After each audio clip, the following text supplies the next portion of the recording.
In this video, we're going to go over the Fulaim X5 wireless mic, so let's jump right in. So this is a production scenario you'll probably find yourself in.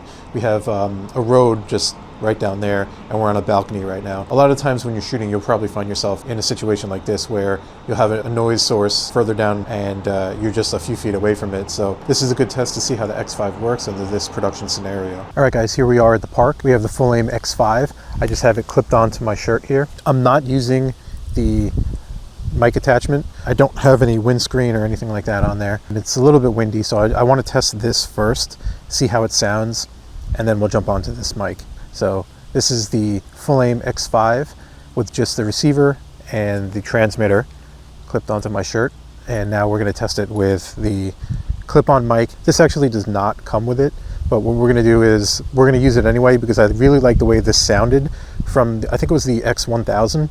So I'm going to use this anyway, just to compare what this mic sounds like and what it sounds like with this mic plugged in. So let's jump over to that one. All right guys, here we are. Again, we're at the park. We have the Fulaim X5 with the external mic attachment. I really like the way this mic sounded. One of the issues that I have with the X5 is that it doesn't come with these mics, but you can get them. As far as I know, you can purchase them separately. Kind of a little letdown that the X5 did not come with this mic. And again, I really did like the way this mic sounded, and it has really good rejection. I remember in the previous video, if you saw it, that there was a bus, and when the bus drove by, you could really still hear me and understand me over the bus. So it almost felt like the bus was background noise, and then my voice was so obviously in the foreground.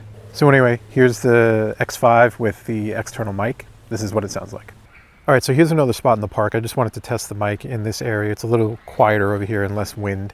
So we have the external mic attached to the Fulaim X5, and so we're just going to test this and see what this sounds like. So this is an audio test of the X5 with the external mic attached, and this is what it sounds like. Okay, this is the Fulaim X5 with just the transmitter, no external mic attached, so I detached it.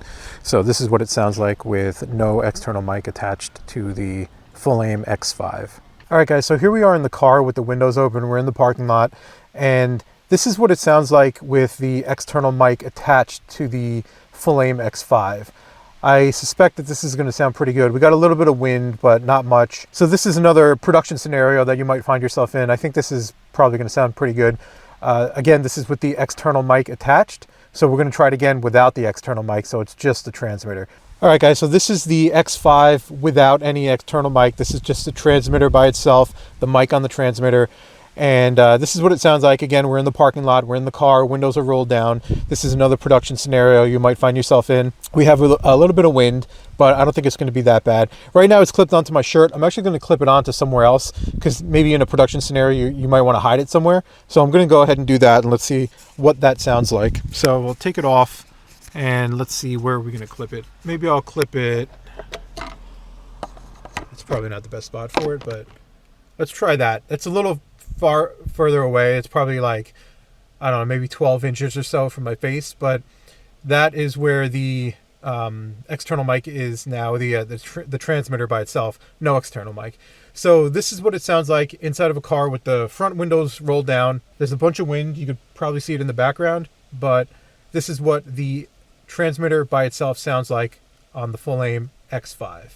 So we're in the car's running, and I'm just using the transmitter by itself, no external mic attached. And let's just talk about that for a second. One of the things that I really like about this mic is that it actually comes with these magnets. So it's a clip that's attached to it. So you can see there's a clip on there, and we have our little round magnet here. So we can use that to kind of clip it. It's a pretty strong magnet too, so we can use that. We can use that to kind of clip it onto our shirt. So we can just put the magnet on the other side, right, and then just attach that there.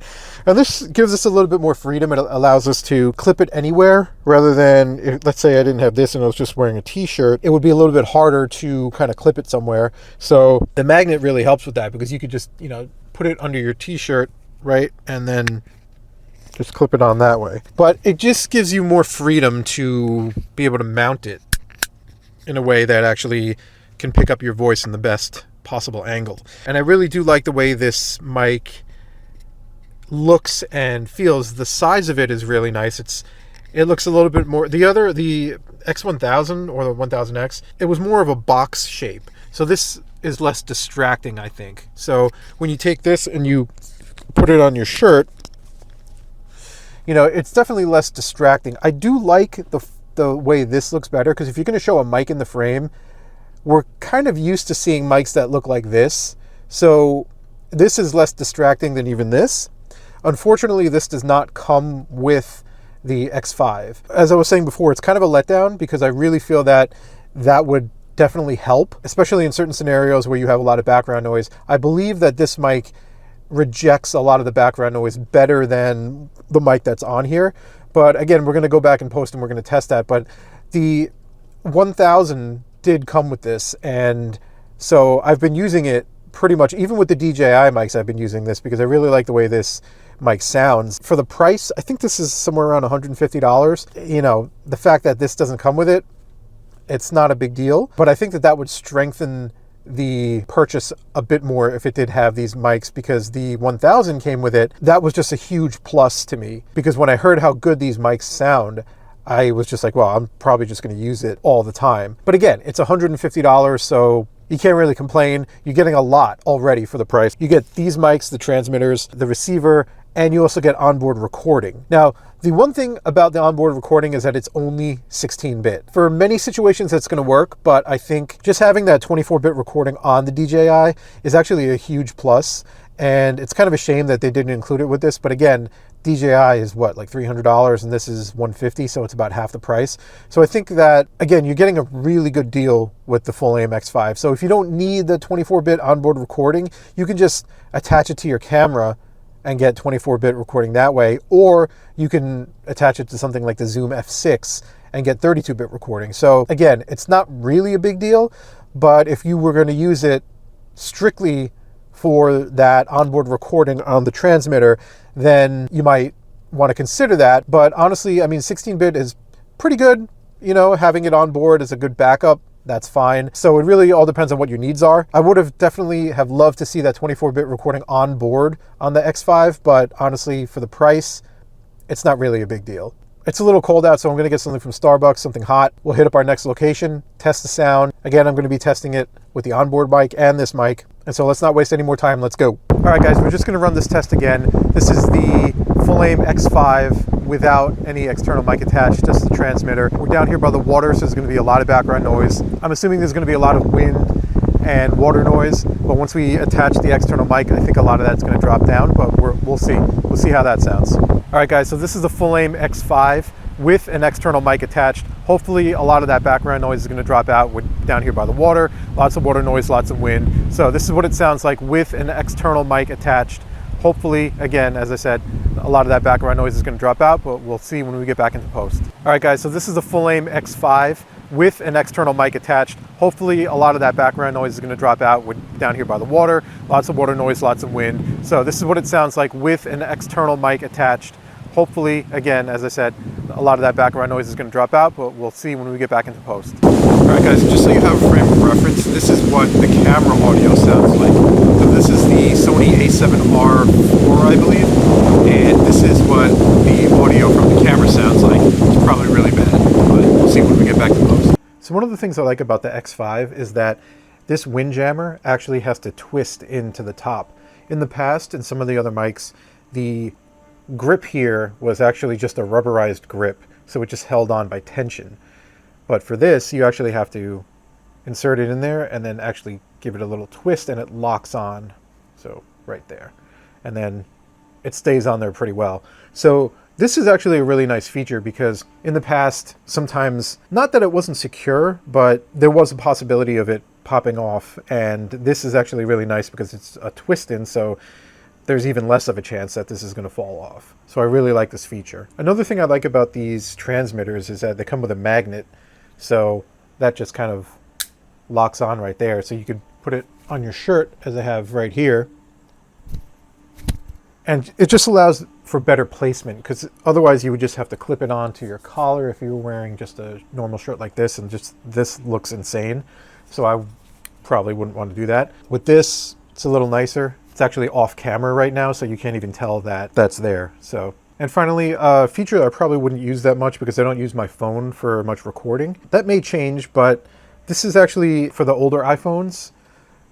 the lightning cable adapter for the receiver, and then this is also USB-C, so this will work on the new iPhones. So obviously for Android devices too. This is definitely a great feature, great adapters to have so that you can actually use the recorder with your phone. And finally, with the case, it's actually pretty cool. It's a plastic case, but it has a built-in battery, so it actually charges your transmitter and receiver. So if I just throw that in there, it actually starts charging. And there's also charging for the other transmitter and receiver right here. And obviously it has space for the adapters. And then on the back is USB-C. So you can just plug that into your computer, or you can plug it into your power source.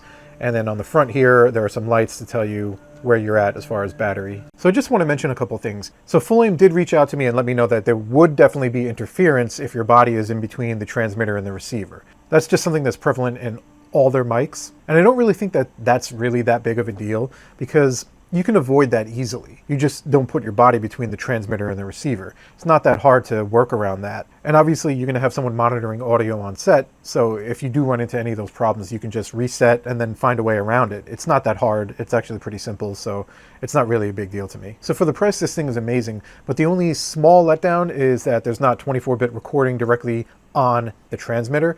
But to be honest, I don't really record anything to the transmitter anyway. I'm always putting the receiver either on the camera or on an external recorder, so it doesn't really make a difference because I just don't use the onboard recording. But for people that do, you might want to keep that in mind, as it is something to be aware of. But 16-bit recording isn't really that bad. 24-bit recording is obviously a lot better, but then you can just hook up the receiver to something like a Zoom F6, and then you have 32-bit recording. So as long as you're not clipping on the receiver side, you should be good with the Zoom F6. So overall, I think this is a really good mic. It's a really great option, especially for the price. It's a really cheap mic, and the quality is really good for what you're paying for. Most of the time, you're going to be using it in a scenario like this, where the receiver and the transmitter are in direct line of sight, and if not, then you have to adjust and make sure that you cover for that. So for a situation like this, where it's just a talking head, or if you're doing scripted, it's not really going to be that big of an issue. Also, I would recommend buying an external lav mic so that you can plug it into the transmitter. Some of them have a lot better rejection than just the bare transmitter itself.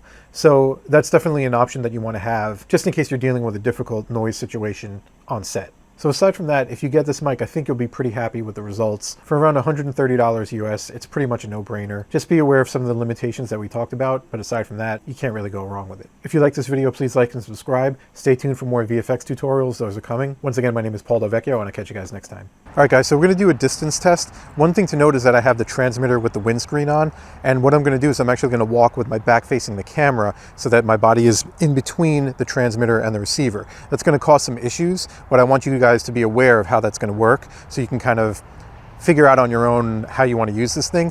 But for best results, you really want to have the transmitter and receiver in a direct line of sight so that there's nothing in between them causing any distractions.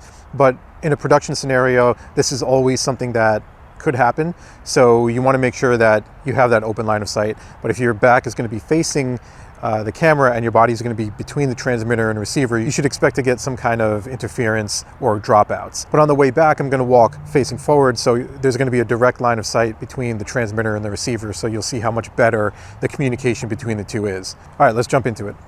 So I'm just going to walk down to the end of the block here, and we're going to test to see how far I can go for this.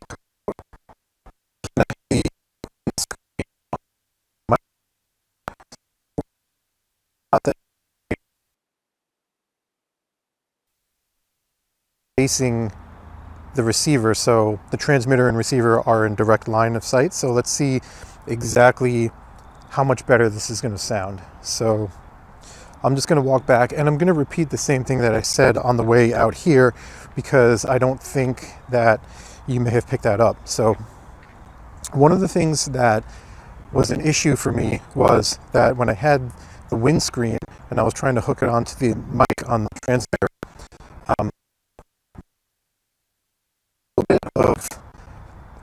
I was having a little bit of a hard time keeping it on there. The grip on the windscreen, as it grips onto the microphone that's on there, is not exactly as good as the 1000, to be honest. So I'm a little disappointed in that, but that doesn't mean it's going to be constantly falling off.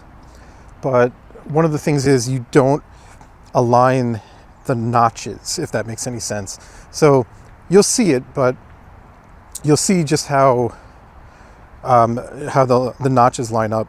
And you don't actually want to align the notches. That's what I found anyway. So you would kind of put them off center and then push down on it. And then that would give you a good grip on the microphone. But aside from that, I mean, it's not, you can see it's not constantly like falling off or anything like that. So it's definitely not that big of an issue, but it's something to be aware of. I was definitely happier with the way the windscreen gripped onto the mic on the transmitter of the F1000, but it's a small thing. So this is the distance test, and we'll see how it came out when we go back into post.